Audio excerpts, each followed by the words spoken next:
قاف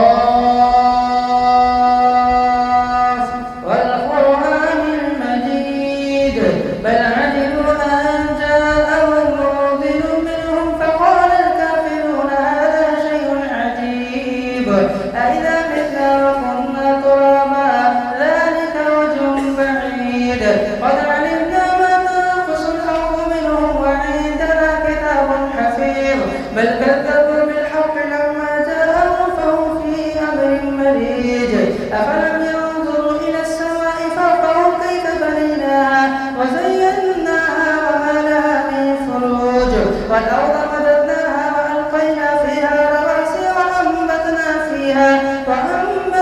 فيها من كل زوج بهيج تبصرة وذكرى لكل عبد منيب ونزلنا من السماء ماء طهورا فأنبتنا به جنات وحب الحصيد والنخل باسقات لها طلع نضيد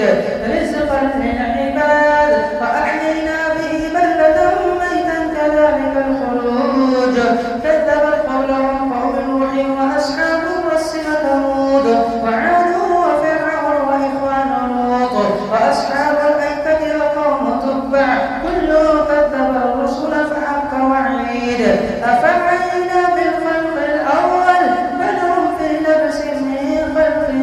جديد ولقد خلقنا الإنسان ونعلم ما توسوس به نفسه ونحن أقرب إليه من حبل الوريد إذ يتلقى المتلقيان عن اليمين وعن الشمال قعيد ما يلفظ من قول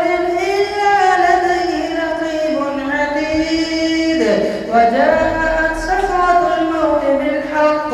ذلك ما كنت منه تحيد ونفخ في الصور ذلك يوم الوعيد وجاءت كل نفس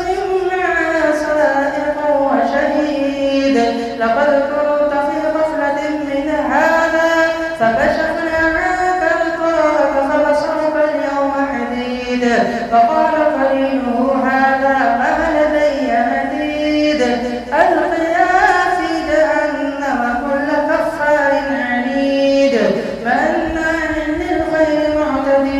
مريب الذي جعل مع الله إلها آخر فألقياه في العذاب الشديد قال قرينه ربنا ما أطغيته ولكن كان في ضلال بعيد قال لا تختصموا لدي فقد قدمت إليكم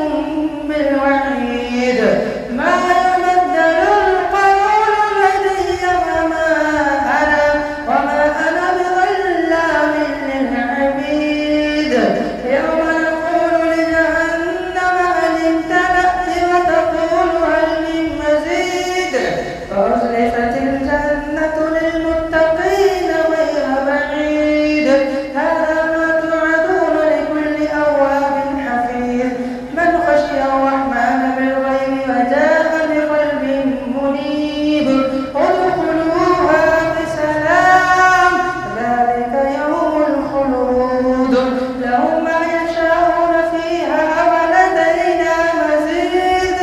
وكم أهلكنا قبلهم من قوم هم أشد منهم بطشا فنقبوا في البلاد هل من محيص إن في ذلك لذكرى لمن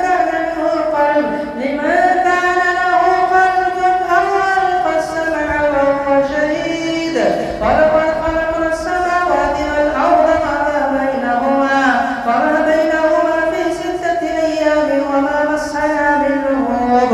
فاصبر على ما يقولون وسبح بحمد ربك قبل طلوع الشمس وقبل الغروب ومن الليل فسبحه وأدبار السجود واستمع يوم ينادي المناد من مكان قريب يوم يسمعون الصيحة بالحق ذلك يوم الخروج